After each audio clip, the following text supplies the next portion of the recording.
le monde de l'IA, ça bouge tout le temps. Mais là, on a eu une annonce qui fait pas mal de bruit. Qwen 3. Ça vient de Chine, d'Alibaba.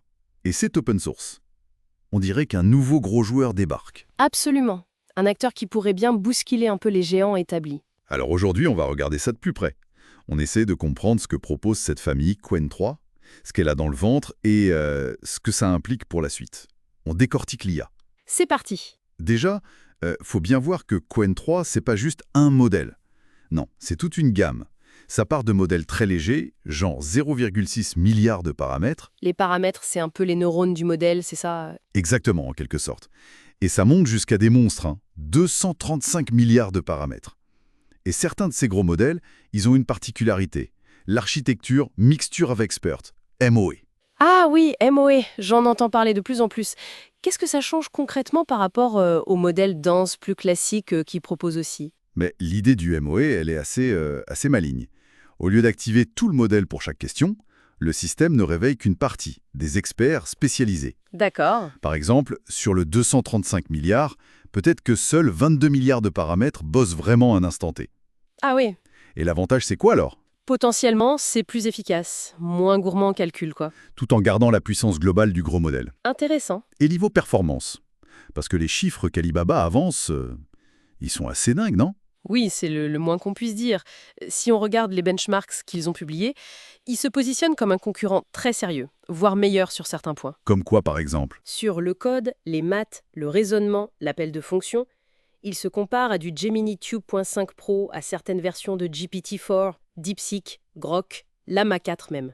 Carrément. Bon, après, les benchmarks, il faut toujours être un peu prudent, hein, le risque de suroptimisation existe toujours. Bien sûr, oui. Mais ça montre l'ambition. Exactement. L'ambition est là. Et il y a aussi une fonction qui m'a intrigué là, le hybrid thinking. Ça a l'air assez unique, ça. Oui, c'est fascinant. En gros, ça te permet de choisir le budget de réflexion du modèle. Comment ça, budget de réflexion? Bah, tu peux lui dire « réponds vite, j'ai pas le temps » ou alors « prends ton temps, réfléchis bien, étape par étape ». Plus tu lui donnes de temps, en fait, de tokens, d'unités de calcul pour penser, meilleurs les résultats peuvent être. Ah, d'accord. Jusqu'à un certain point, j'imagine. Voilà. C'est un équilibre à trouver entre vitesse, coût et précision. C'est une flexibilité intéressante. Et on n'est plus juste dans la génération de texte, on est d'accord. J'ai lu des choses sur sa capacité à utiliser des outils, à agir. Oui, les capacités agentiques, comme on dit, elles semblent bien améliorées sur Qwen 3. Il est apparemment mieux conçu pour interagir avec des outils externes, lancer du code, faire des recherches. J'ai même vu des démos où il organisait des fichiers sur un ordi. C'est ça. Et techniquement, ce qui est avancé, c'est sa capacité à appeler ces outils pendant son raisonnement, dans sa chain of thought. Ah oui, c'est pas juste une action à la fin. Non, c'est un outil pour mieux raisonner en cours de route. Il mentionne aussi MCP, Multi-Agent Collaboration Platform. Ça suggère des choses assez poussées. Impressionnant. D'autres points forts à noter? Le multilingue peut-être? Effectivement, 119 langues et dialectes supportés dès le lancement, c'est très large. Et à quantité de données d'entraînement? Colossal. 36 trillions de tokens, c'est le double de Qwen 2.5. C'est cette masse de données qui lui donne sa puissance, sa polyvalence. Bon, tout ça c'est beau, mais est-ce que c'est accessible? Ou c'est juste pour les labos d'Alibaba? Non, et c'est un point super important.